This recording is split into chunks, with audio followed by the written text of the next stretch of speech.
ada berapa tahapan sih untuk bisa masuk sebagai seorang pramugari itu? Tahapannya apa saja? Yang pertama sih, jadi pas waktu dicek tinggi berat nggak sesuai, udah langsung nggak bisa lanjut ke. Itu yang harus selalu kita pegang, bahwa kalau namanya gagal itu semua orang tuh itu udah, kita nggak usah nyari, pasti gagal itu kan datang sendiri. Proses, karena gagal itu bagian dari proses kalau kita mau berhasil.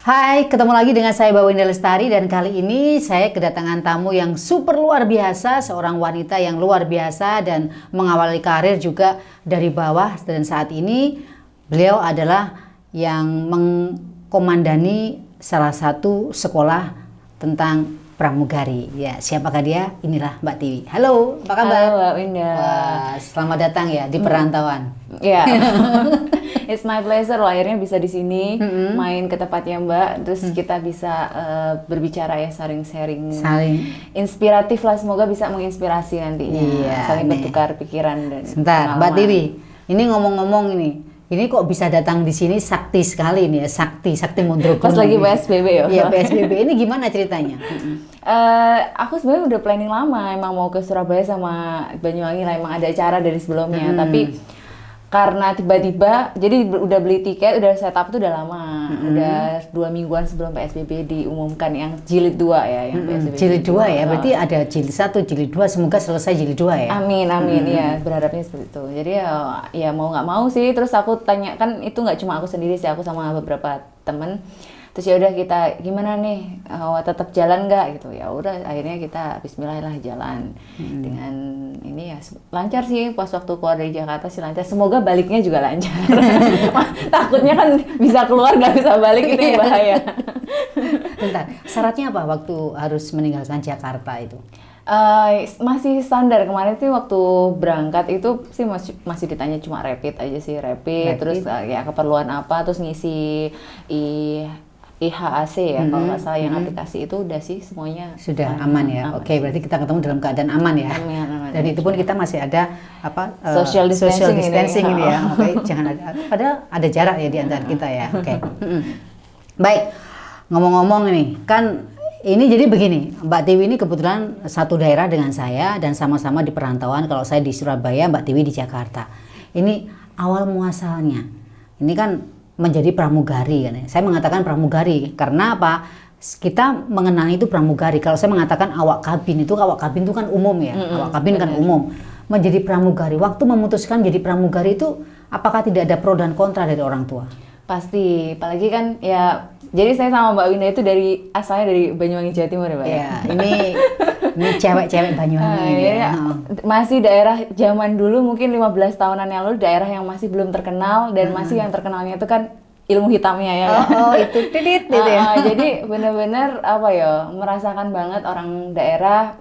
Orang-orang sana pun juga mungkin masih belum terbuka pikirannya tentang job-job yang ada di luar. Kalau mereka kan, kalau orang daerah tuh taunya itu pekerjaan tuh rata-rata ya perawat, dokter, polisi, seperti itu aja kan, guru.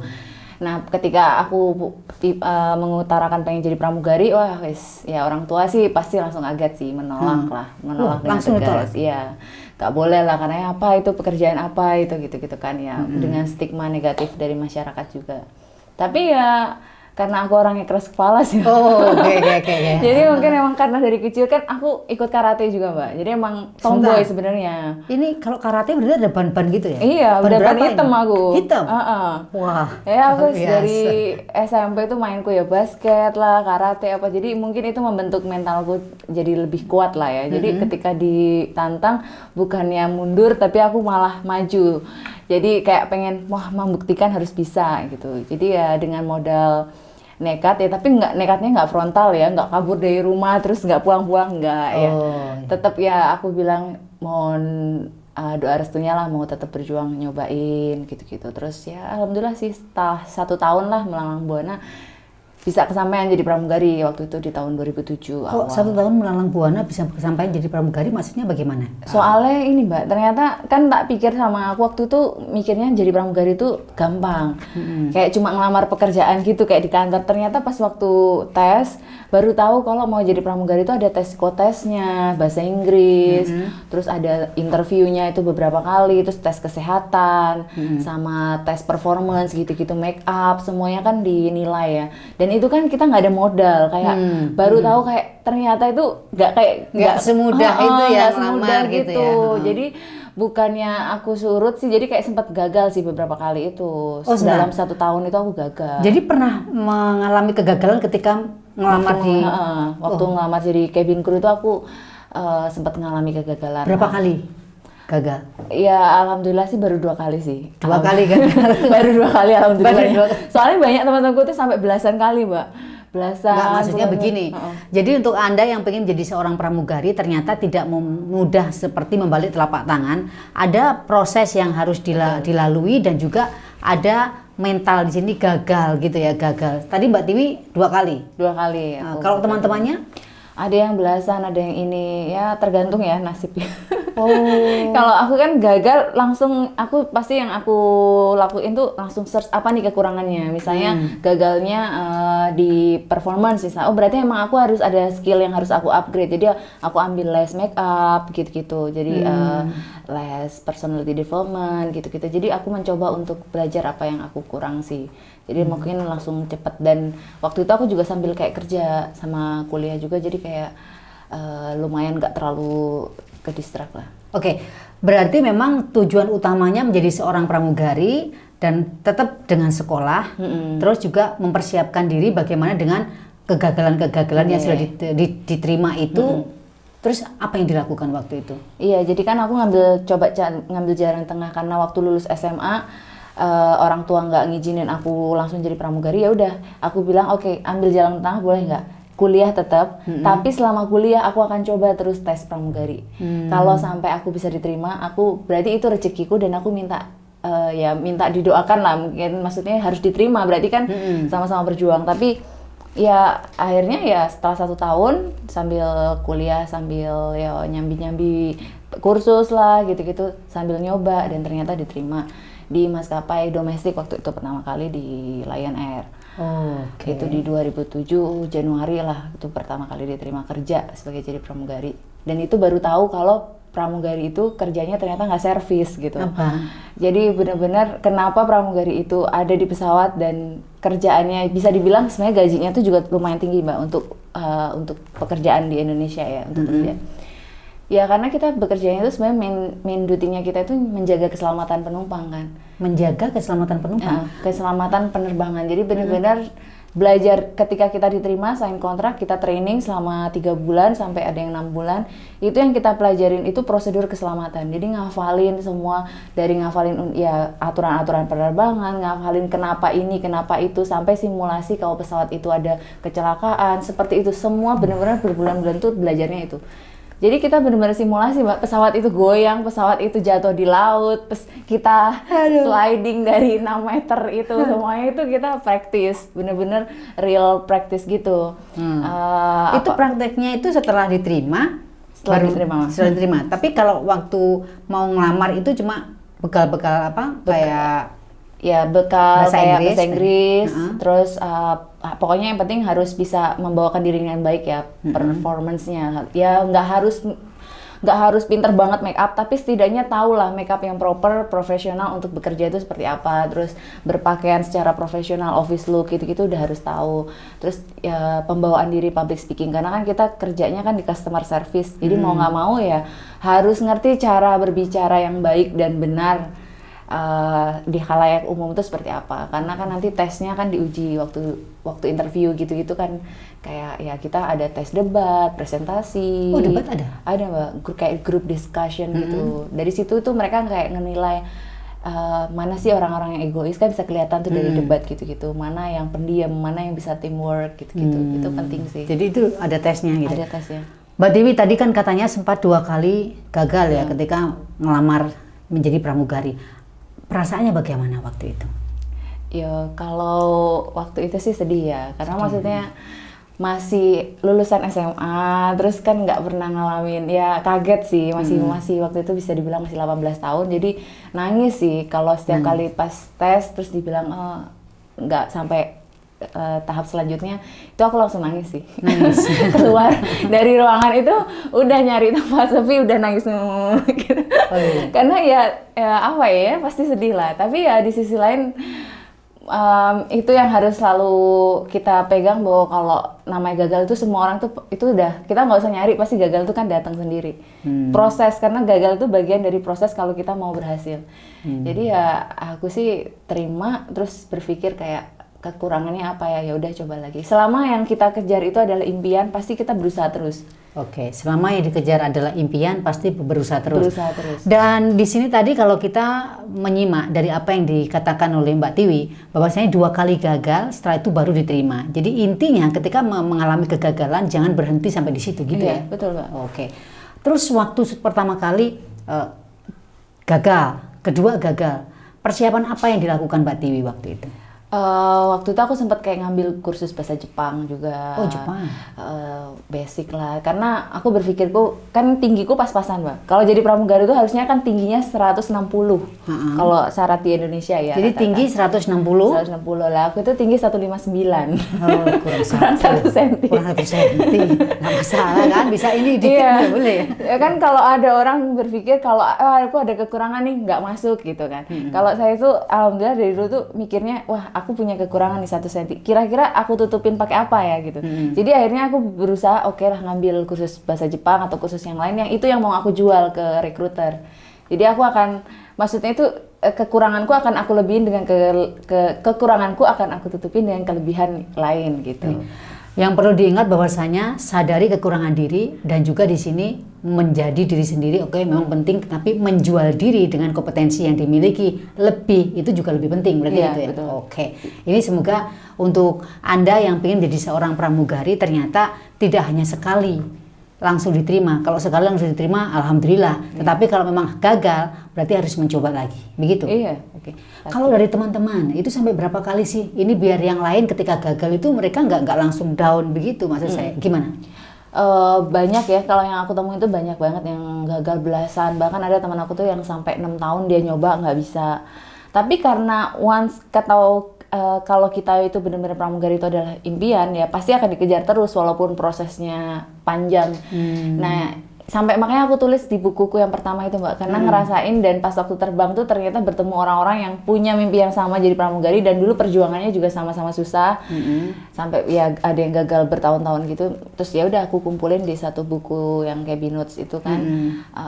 Itu di situ ya aku sharing gimana banyaknya orang yang sempat gagal terus tetap berjuang gitu. Jadi banyak sih sebenarnya tapi itu kan udah normal sih, udah kunci sih kalau orang mau berhasil tuh pasti gagal dulu gitu banyaknya.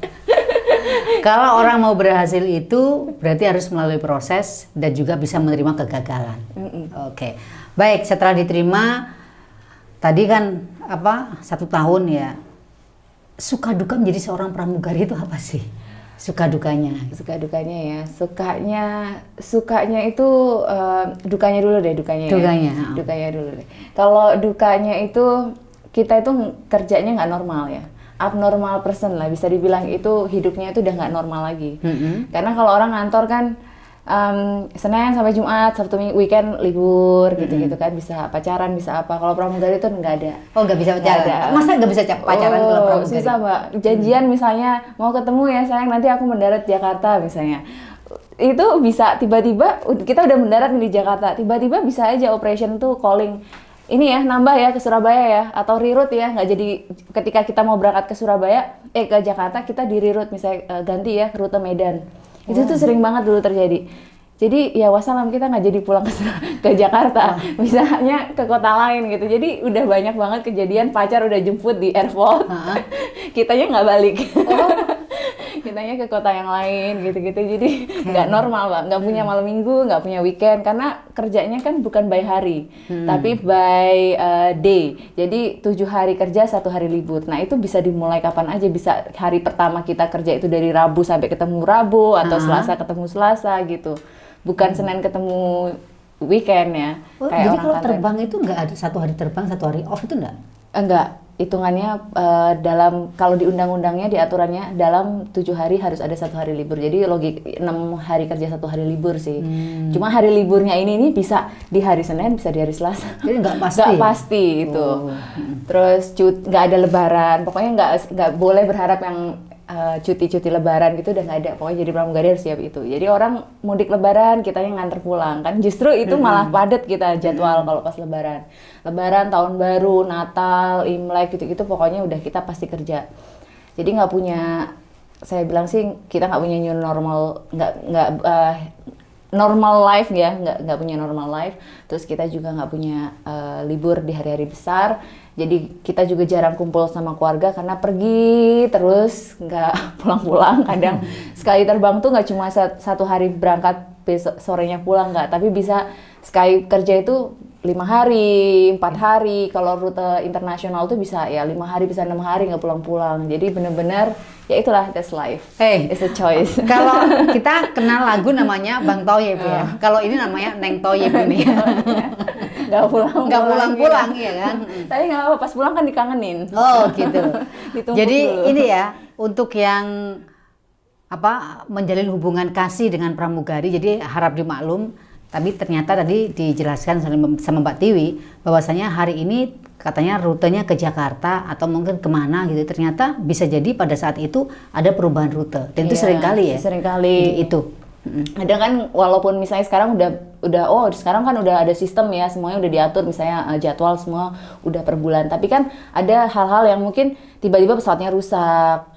Atau misalnya ada gangguan teknis lah atau mungkin ada bencana alam yang dimana kita nggak bisa mendarat ke kota itu gitu kan pasti kan merubah rute, merubah segalanya, merubah jadwal jadi kemungkinan perubahan jadwal itu tetap selalu ada. Kalau sukanya tadi kan dukanya. Nah, kalau sukanya ini nggak ada, Mbak.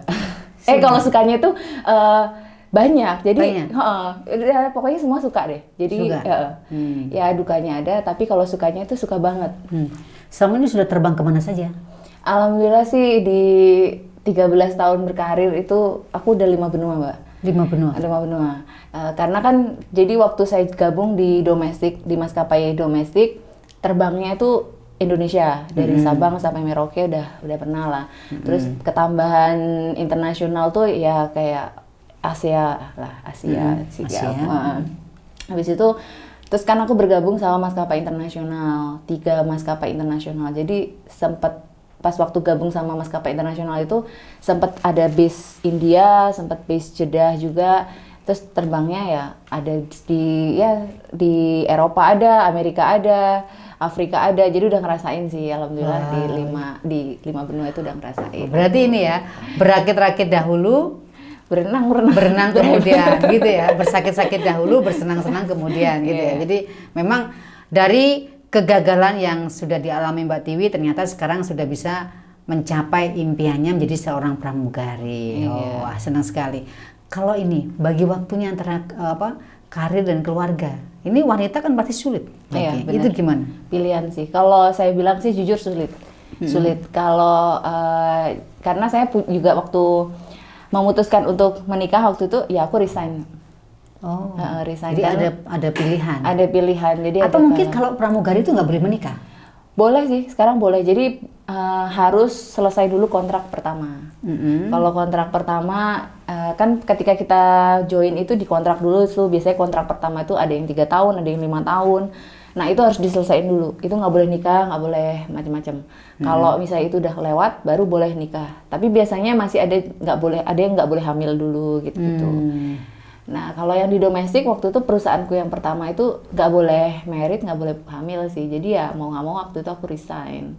Aku keluar. Tapi pas waktu sampai punya anak 1, terus terbang lagi berapa tahun, terus mau punya anak kedua, ya udah resign lagi punya anak. Jadi masih bisa ya gitu. Kalau sudah punya pengalaman itu bisa pindah sih ke maskapai lain gitu. Iya, tapi ya tetap prosesnya sama waktu kita masuk ke perusahaan ya tetap ada tes gitu. Jadi ada kemungkinan fail tuh juga tetap ada. Makanya penting jaga performance ya. Kalau aku bilang walaupun udah misalnya udah usia, udah punya anak, ya tetap performance-nya dijaga. Selama itu masih oke sih, tes lancar-lancar aja.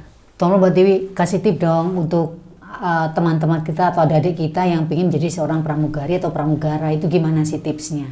Ya, yang paling penting sih kalau memang benar-benar pengen jadi pramugari atau pramugara, yang paling penting adalah ketahui dulu informasinya. Jadi banyak banget kalian itu mungkin sering dengar pramugari itu kan gini, nggak usah percaya katanya.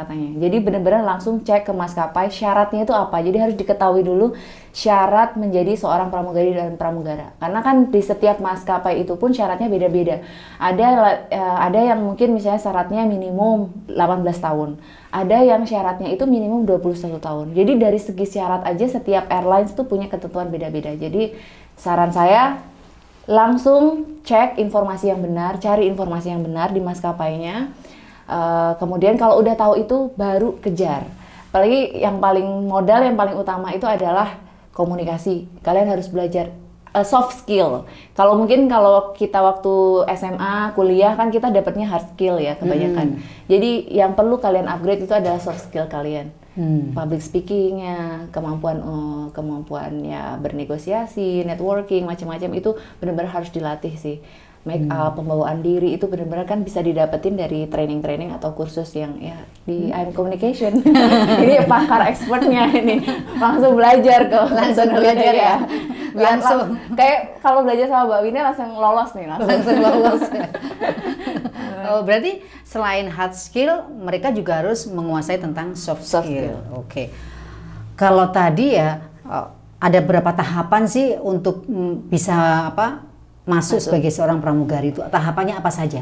Yang pertama sih biasanya tes performance. Performance itu penampilan. Jadi kita datang tuh biasanya udah bawa CV, foto semuanya dengan berpakaian rapi, benar-benar hairdo, makeup.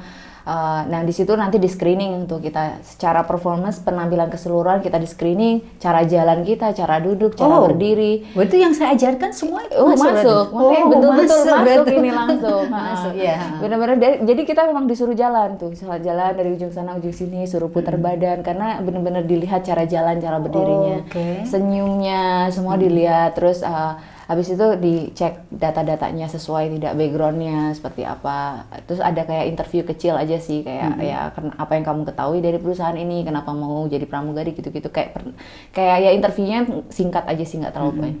Nah sama tinggi berat badan itu wajib. Kalau tingginya benar-benar ada dua sih, dia ada yang pakai sentimeter. Kalau di Indonesia rata-rata pakai senti, minimum 1,5, ada yang 1,58, ada yang 1,60. Kalau berat badannya harus proporsional. Nanti kalau maskapai internasional pakainya Amrish atau jangkauan tangan. Oh, gimana? Beda. Jadi ya kayak nanti ada kayak tembok gitu ya, ukurannya 200, dikasih stiker gitu, ukurannya 210 cm. Ada yang 2110, 212 cm. Kita harus jangkau. Harus bisa jangkau. Jadi kalau saya jangkau gini nggak bisa? Itu nggak keterima. Oh my god. Walaupun misalnya tinggi, kan ada orang mungkin tulangnya atau apa gitu ya, mungkin nggak bisa. Jadi benar-benar harus bisa nempel ke gambar itu. Sebentar. Jadi kalau di Indonesia itu berdasarkan dari sentimeter. Jadi 158 tuh 158 itu minimalnya. Tetapi kalau di luar negeri atau internasional itu jangkauan tangan. Jadi begini. Misalnya saya begini ya, ini saya coba berdiri. Iya. Ini ternyata di sini, meskipun saya tinggi, saya tidak bisa jangkau ini. Itu ya, nggak bisa. Oh, tetapi kalau ternyata itu di sini, saya bisa jangkau ini, masuk. Oh my god. Pakai jangkauan begitu tangan. Ya, jangkauan tangan. Gitu, terus ya berat badan harus proporsional. Pokoknya kalau udah jadi tinggi berat itu kan pertama kali itu. Jadi pas waktu dicek tinggi berat nggak sesuai, udah langsung nggak bisa lanjut ke cara jalan, cara apa gitu, nggak bisa. Jadi betul-betul harus proporsional ya. Proporsional. Tapi proporsionalnya pun juga mereka pakai berat badannya kan kayak BMI gitu. Jadi ada range-nya kan, Mbak, yang minimum berapa, maksimum berapa, kalau tinggi sekian ya. Bisa pakai itu biasanya. Kalau itu udah lolos, nanti lanjut ke tes bahasa Inggris biasanya. Bahasa Inggrisnya tulis. Ada yang pakai kalau waktu aku coba di Garuda waktu itu tuh ya tulis gitulah, kayak kita waktu ujian SMA kuliah gitu-gitu. Tapi waktu di internasional aku pakai standar TOEIC. Jadi mereka kerjasama sama lembaga gitu. Jadi kita tesnya TOEIC gitu atau enggak British Council gitu atau pakai British Council gitu dengan standar B2 minimum. Terus ya pokoknya bahasa Inggris. Nanti kalau bahasa Inggris lolos lanjut ke tes Kotes. Tes Kotes juga sama kayak ngerjain soal-soal gitu yang hitung-hitungannya sama, belajarnya sama Mbak Winda juga. Itu pasti lolos juga. Jadi yang hitung-hitungan gambar-gambar itu loh, Mbak. Masuk. Aduh. Iya, berarti bener ya. Bener-bener yang itu, aduh, lembaran gede yang hitungan angka-angka itu yang itu, terus gambar-gambar itu, gambar-gambar pohon lah, manusia lah, itulah pokoknya nggak tahu itu. Karena itu untuk mengetahui karakter. Karakter ya, tesnya gitu-gitu, terus sama kalau itu lolos baru lanjut ke interview lagi, interview sama biasanya manajerial, level-level manager gitu-gitu. Nah kalau interview itu lolos, kalau interview ini dia lebih spesifik sih, lebih bener-bener ya knowledge kita ditanyain, bener-bener. Berarti wawasan penting wawasan ya. Saya waktu itu sempet kayak ada pertanyaan kayak ya nama bandara lah, kayak mata uang, kadang ibu kota. Apalagi kalau misalnya kita ngelamar di perusahaan misalnya internasional gitu, kayak kita perusahaannya misalnya home base-nya di Dubai misalnya, ya pasti ditanyain apa yang kamu ketahui tentang Dubai. Apa yang kamu ketahuin, apa mata uangnya di sana, kotanya apa, airportnya apa, kenapa, gini-gini. Jadi kita harus tahu, harus benar-benar cari tahu dulu juga negara yang kita tuju itu apa. Gitu-gitu. Ya, sekarang itu eranya kan sudah era digital ya. Terus internet sudah bisa diakses dimanapun. Beda zaman saya dulu ya, zaman kita dulu kan nggak semudah sekarang kan begitu. Nah, jadi untuk Anda yang ingin menjadi seorang pramugari atau pramugara atau cabin crew, ini tentunya bisa mempersiapkan diri sedini mungkin. Sebenarnya sama. Kalau kita mau lamar ke perusahaan A gitu ya, kita harus tahu tentang perusahaan itu. Benar. Jadi kalau kita mau ngelamar di cabin crew, kita harus tahu home base-nya di mana dan kita harus mempelajari tentang home base company-nya juga ya, betul. Oke. Jadi intinya harus tahu tentang perusahaan tersebut ya dan juga jangkauannya kemana gitu ya. Oke. Pasti ditanyain sih apa yang kamu ketahui tentang perusahaan kami gitu-gitu, itu penting banget. Jadi benar-benar intelligent research ya kalau di namanya ya, kalau mempelajari tips interview biasanya kita bilangnya intelligent research. Jadi benar-benar harus jadi intel. Nyari dulu nih company-nya seperti apa. Itu kalau udah lolos, nah balik ke tahap yang tadi ya Mbak ya. Jadi yang kalau udah lolos tahap seleksi interview yang kedua itu baru masuk ke tes kesehatan. Tes kesehatan itu benar-benar dites biasanya di rumah sakit. Kalau di Indonesia itu ada di klinik di Kemayoran, itu punyanya Perhubungan Udara. Iya. Di Balkes namanya, Balai Kesehatan Penerbangan. Itu kalau maskapai Indo ke sana. Tapi kalau maskapai internasional biasanya mereka kerjasama sama rumah sakit. Berarti di tes kesehatan? Di tes kesehatan semua dari rongsen, paru, jantung, terus mata, bener-bener nggak boleh buta warna, itu nggak boleh. Minus tuh maksimum -3. Terus ya telinga, semua sih kesehatan up to lah sampai kalau misalnya itu sehat, lolos, baru biasanya ada kayak tes pantuhir sih sama direksi sih terakhir. Gitu-gitu. Itu kalau yang di Indonesia. Tapi kalau yang di internasional ada tambahan itu tes debat itu. Tes, jadi group discussion. In English? In English semuanya full. Jadi kita dikumpulin 10 orang, 15 orang, terus nanti dikasih topik, kita disuruh debat atau disuruh mengutarakan opini. Terus nanti kalau lolos itu ada lagi tes yang grup-grupan, terus kita dikasih subjek, terus suruh kayak create, dibikin apa nih kira-kira karya itu, terus ada yang mempresentasikan ya. Banyak sih, lebih ke, makanya kalau aku bilang tuh internasional tuh lebih skill sih yang diinin, karena tesnya itu banyak ke skill-skill itu. Makanya dia kalau performa nggak terlalu penting Mbak. Nggak ada kalau yang dicek-cek yang terlalu jalan-jalan, cara itu internasional justru kayak mereka nggak ini. Yang lebih ke kemampuan ya? Jadi bahasa Inggris, debat gitu, kok ini group discussion gitu-gitu sih tesnya. Menulis buku ya, bukunya itu tentang apa sih? Bukunya tuh self development sih, lebih ke kalau kalian ke sebut merek deh, ke toko buku deh ya. Misalnya kalian ke toko buku itu kalau self improvement biasanya kan di buku-buku kayak. Jadi saya bukunya lebih ke self improvement semua sih. Yang buku pertama, kedua itu, yang pertama itu tentang motivasi juga, ya perjalanan karir aku dari aku gagal-gagal itu, teman-teman juga. Jadi kumpulan kisah aja sih yang menginspirasi. Termasuk juga pengalaman aku ketika aku kena TBC waktu itu. Jadi aku Kok bisa? Karena aku sempat base di India waktu itu kan, tinggal di India hampir setahun. Pulang dari India itu ternyata aku mau masuk ke salah satu maskapai di Indonesia. Pas tes kesehatan ke situ aku didiagnos ternyata punya TBC. Itu aku pikir tuh udah karir udah hancur, Mbak, udah nggak akan, karena emang nggak boleh kan, pramugari itu kan nggak boleh ada cacat, kesakit gitu, itu nggak boleh. Jadi benar-benar waktu itu udah pasrah sih, udah nggak bisa berkarir lagi sebagai seorang pramugari. Waktu itu belum punya anak, belum nikah juga, baru mau married. Nah dari situ, tapi mungkin lah itulah bener apa ya, kalau kita percaya sama janji Tuhan lah ya, janji Allah itu di setiap kesulitan kan pasti ada kemudahan juga. Jadi dari situ saya cuma melihat ya mungkin ini saya dibuat untuk berhenti dari karir aku sebagai cabin crew. Itu adalah momen dimana aku harus belajar hal yang lain. Berarti aku harus bisa berkarir di hal yang lain. Dari situ, dari yang sedih sih aku pakai waktunya selama berobat TBC itu, aku pakai buat les-les waktu itu. Ngambil kursus lagi, terus nyelesain diploma 3ku yang sempat tertunda karena aku terbang. Terus ngambil kursus-kursus, lebih ke kursus-kursus usaha sih. Jadi bikin usaha, dari situ sih awalnya pas waktu aku sakit itu. Jadi bikin laundry lah, bikin ini, berwirausaha. Karena mau nggak mau kan harus, ya duit kan tetap butuh duit. Tapi di sisi lain kerjaan udah nggak bisa jadi pramugari. Jadi ya mau nggak mau sih karena keadaan, jadi ya berusaha gimana caranya buat dapetin duit, ya udah berwirausaha sambil kursus-kursus, sambil kuliah. Terus ya setelah 1 tahun sembuh, alhamdulillah, terus nyoba nyoba terbang lagi, ternyata bisa.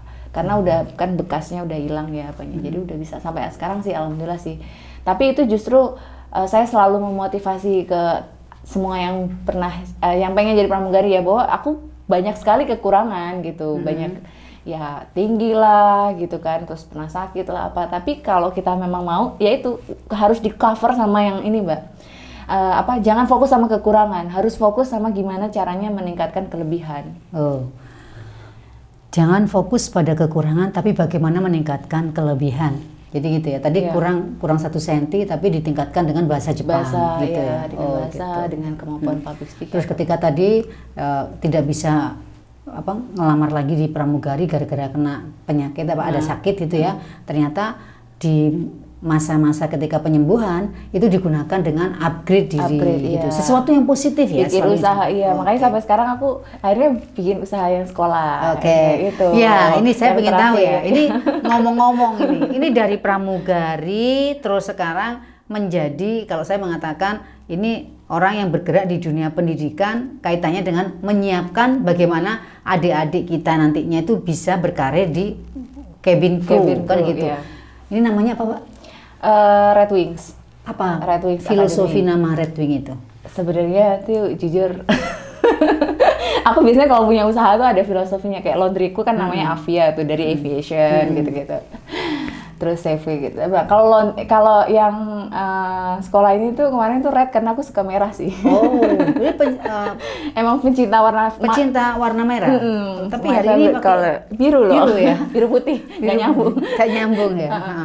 Ya nggak ada filosofi khusus sih. Emang waktu itu kayak buru-buru terus kayak nyari nama, udahlah Red Wings aja gitu. Tapi kenapa bikin sekolah itu karena ya merasakan waktu dulu aku berjuang sendiri itu ternyata kan nggak ada guide-nya, Mbak. Nggak ada mau jadi pramugari itu bingung mau kemana sih, ngelamarnya kemana, persiapannya apa, itu kan bener-bener nggak tahu, bener-bener nyari sendiri gitu.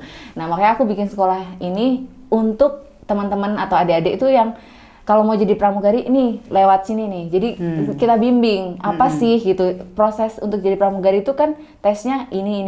Berarti kalian harus mempersiapkan ini. Nah, itu yang kita coba masuk di situ. Jadi seketika mereka itu nanti coba tes di maskapai, mereka itu udah punya bekal. Udah tahu gambaran tesnya seperti apa, persiapannya seperti apa semua.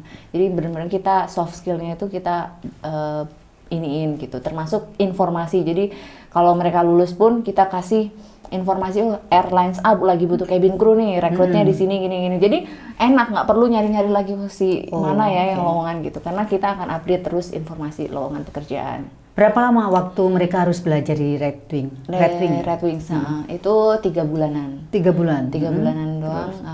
Setelah itu ya udah langsung kita fokus untuk ini sih menyalurkan pembekalan. Apa sih bekal yang diberikan kepada mereka itu ketika mereka belajar di Red Wing itu, kira-kira bekal apa yang mereka dapatkan itu?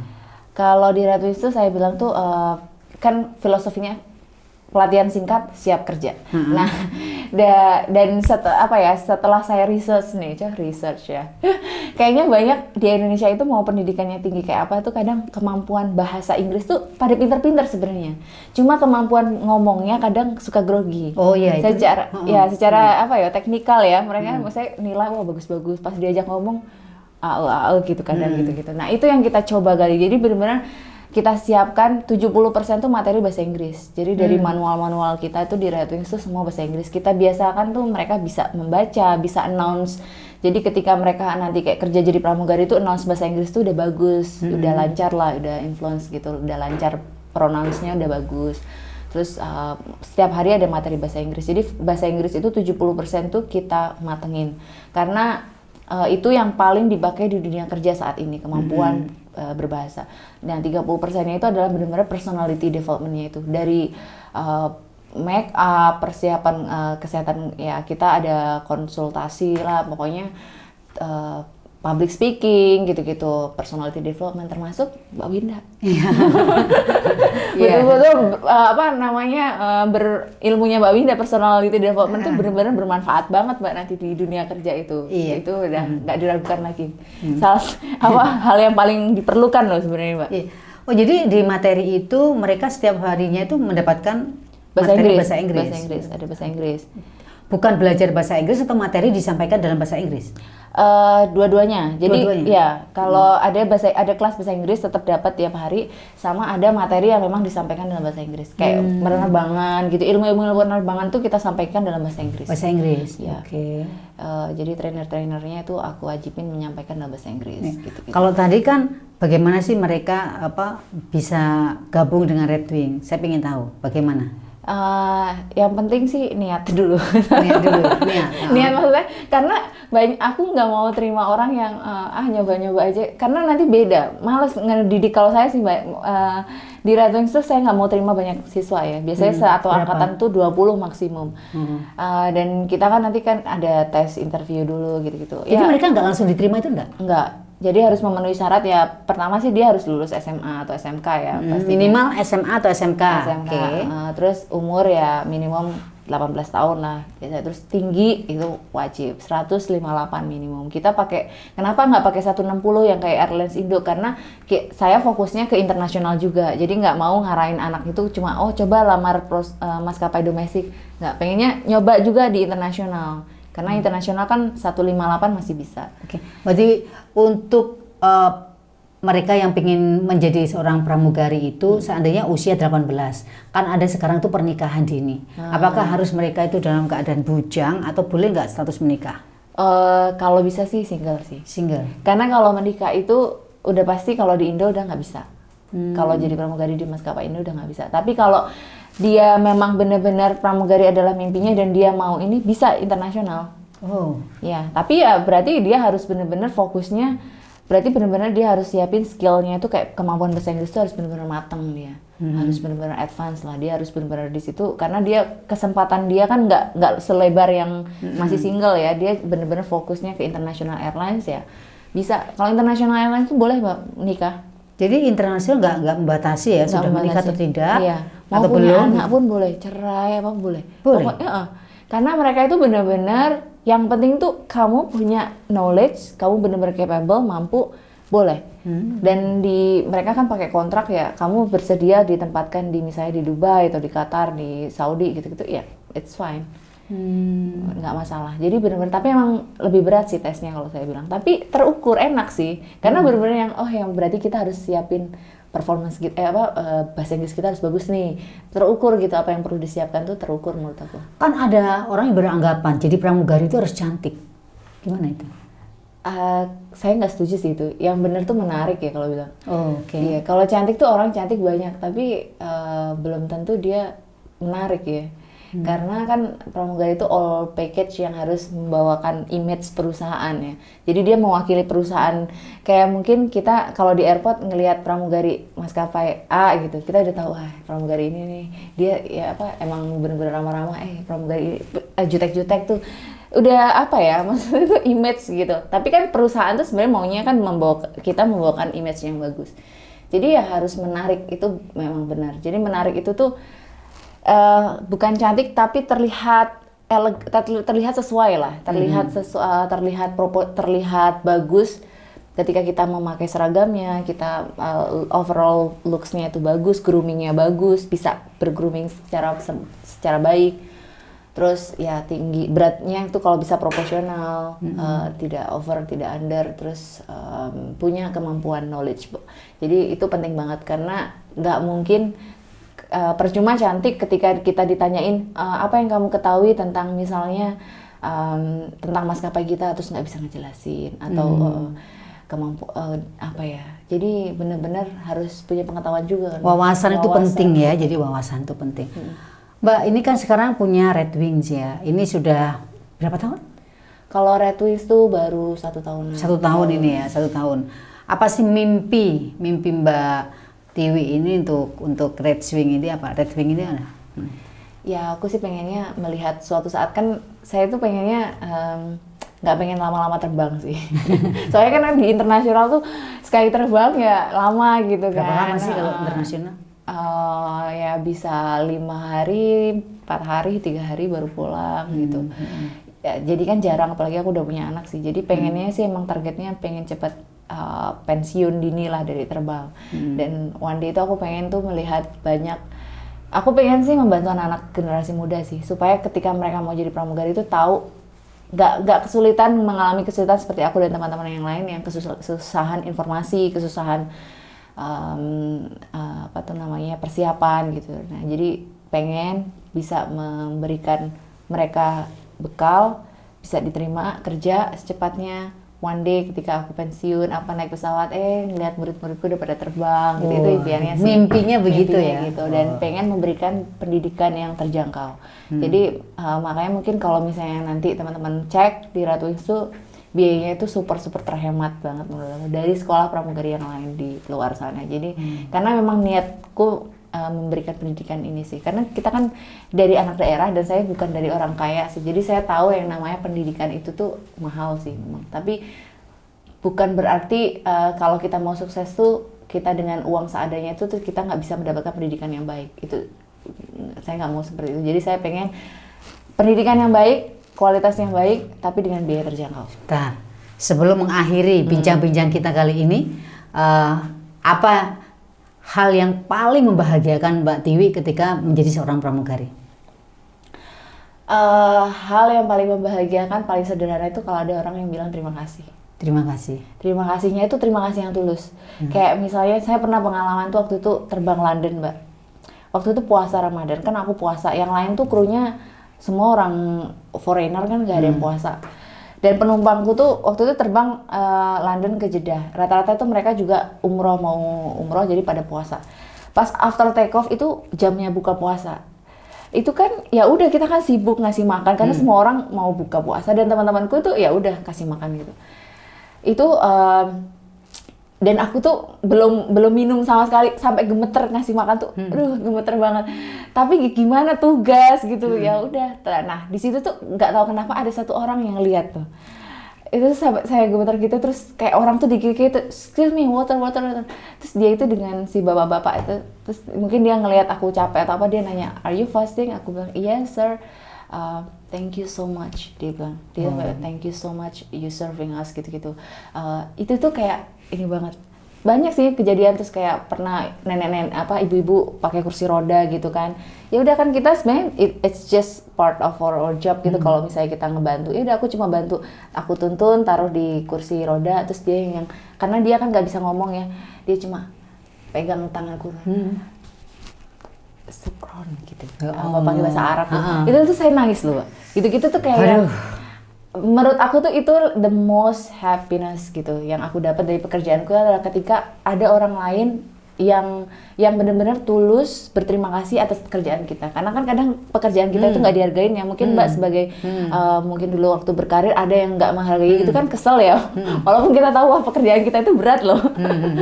Okay. Tapi ketika ada yang benar-benar tahu menghargai banget dan tulus, itu berasa banget, itu aku bikin nangis, dan it makes me thanks banget ke Allah sih. Oke.